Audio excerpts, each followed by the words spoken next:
사무엘하 6장을 함께 읽었습니다. 오늘 말씀의 배경을 좀 이해할 필요가 있습니다.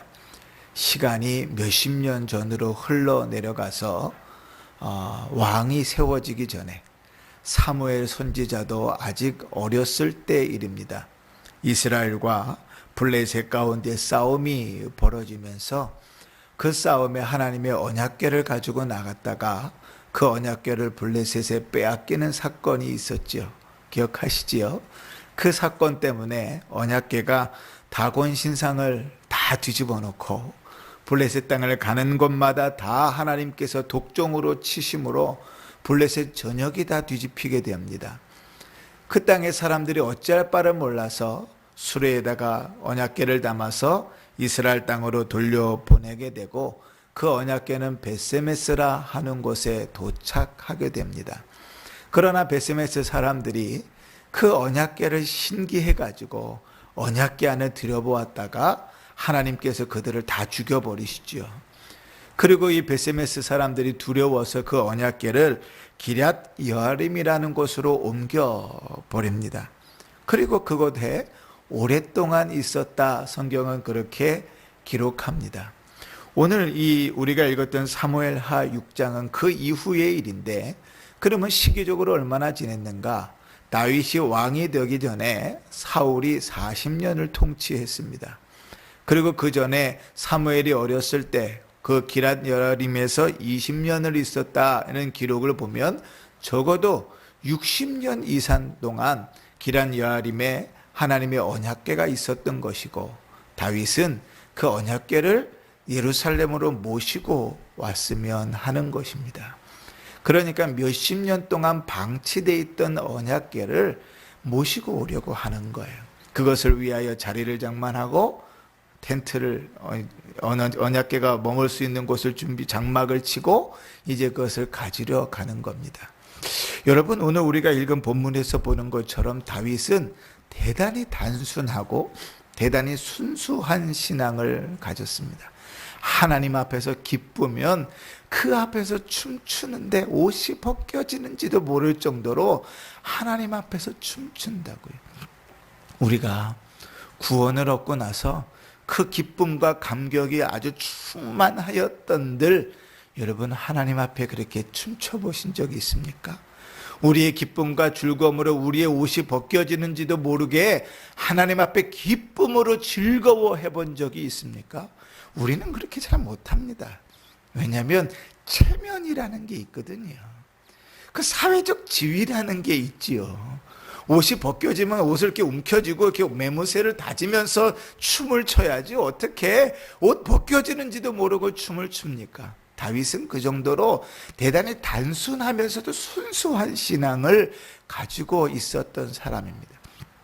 그 순수한 신앙이 오랫동안 방치되어 있던 언약궤를 사모해서 자기가 있는 성 예루살렘으로 가져오고자 했으니 얼마나 그 마음이 귀해요. 대단히 귀한 마음입니다. 문제는 여기서 벌어집니다.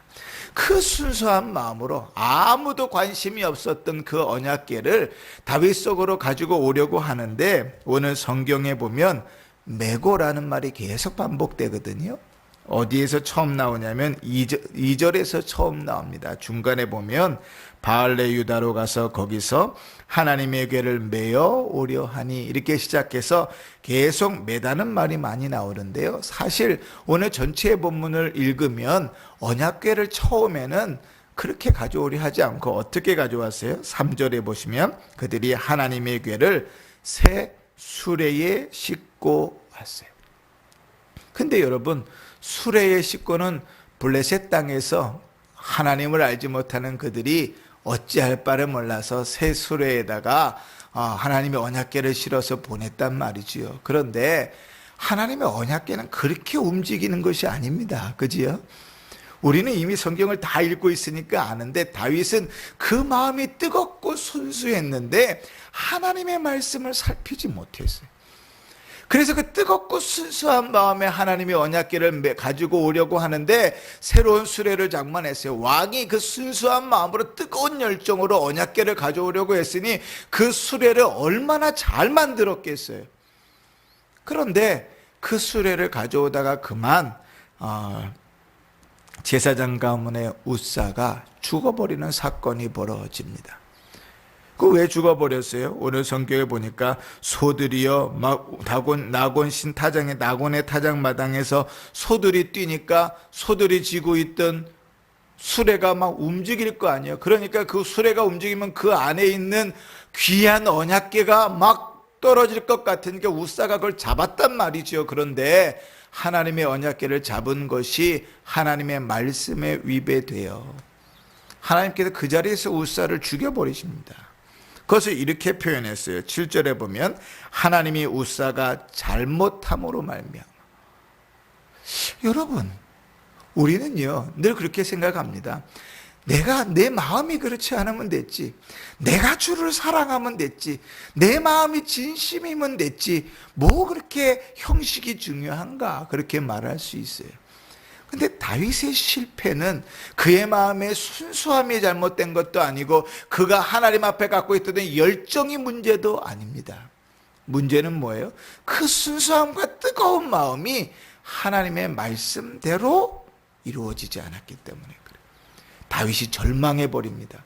뜨거운 마음으로 언약궤를 옮겨오려고 했는데 웃사가 죽는 사건이 벌어지면서요, 그가 어떻게 생각을 했냐면 하나님이 기뻐하지 않으시는가 보다, 하나님께서 원하지 않으시는가 보다 하고 절망을 해버려가지고 오벳 에돔의 집에다가 언약궤를 옮겨놔버리고 돌아와 버리죠. 그리고 석 달이 지납니다.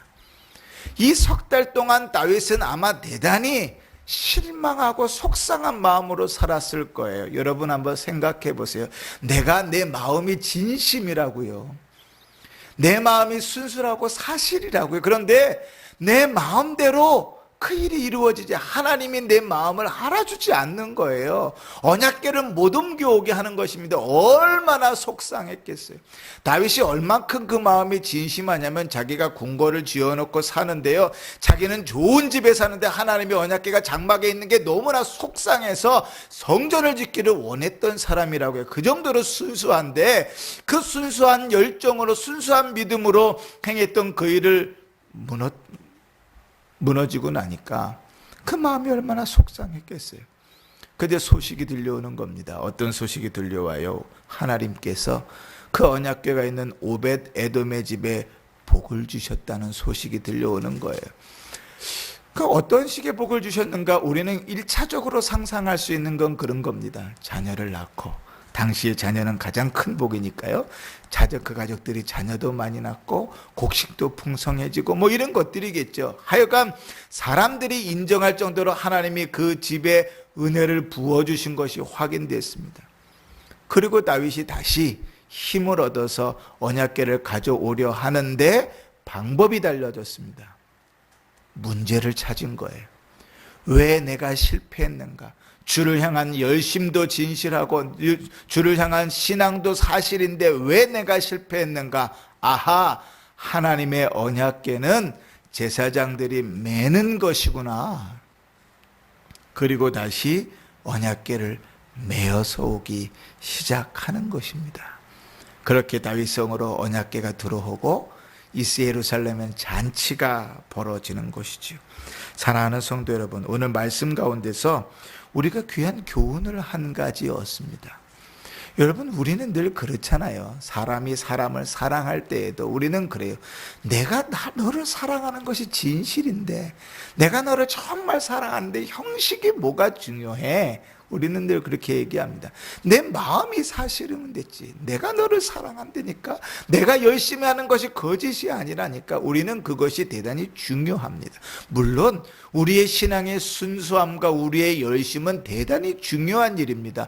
다윗과 같이 순수하고 단순한 신앙을 가진 사람을 참 찾기가 어렵습니다. 문제는 무엇인가 하면 신앙이 뜨겁고 믿음이 순수하고 그 마음에 열정이 있다고 해서 하나님의 뜻을 이룰 수 있는 것은 아닙니다.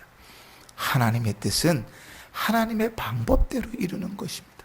그 순수하고 뜨거운 열정이 주의 말씀을 따라 이루어질 때 그곳에 기쁨이 있고 하나님의 역사가 이루어지는 것입니다. 하나님의 말씀을 떠나서 주의 뜻을 떠나서는 그 마음이 아무리 뜨거워도 하나님 앞에 잘못함을 범하는 실수만 반복할 뿐입니다. 그러니 사랑하는 성도 여러분, 우리의 내적인 신앙이, 하나님 앞에 가진 열정이, 주를 사랑하는 뜨거운 마음이 누구보다도 특심이기를 주의 이름으로 축원합니다. 어느 곳에 가든지 주님을 뜨겁게 사랑하고 구원의 기쁨과 감격 가운데 살아가고 감사 가운데 주 앞에 헌신할 수 있기를 바랍니다. 그러나 그 뜨거운 마음이 주의 말씀대로 표출될 수 있기를 원합니다. 우리의 삶 가운데 주를 섬기는 그 모든 일들이, 주를 위하여 살아가는 그 모든 일들이 주의 말씀대로 이루어질 때 그곳에 기쁨이 있습니다. 그곳에 하나님의 즐거움이 더하시는 것입니다. 그곳에 하나님의 역사가 이루어지는 것입니다.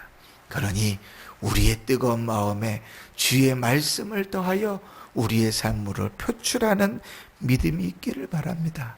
오늘 다윗의 신앙의 자태에서, 아니 다윗이 실수했던 그 일 속에서 우리는 귀한 교훈을 얻었습니다.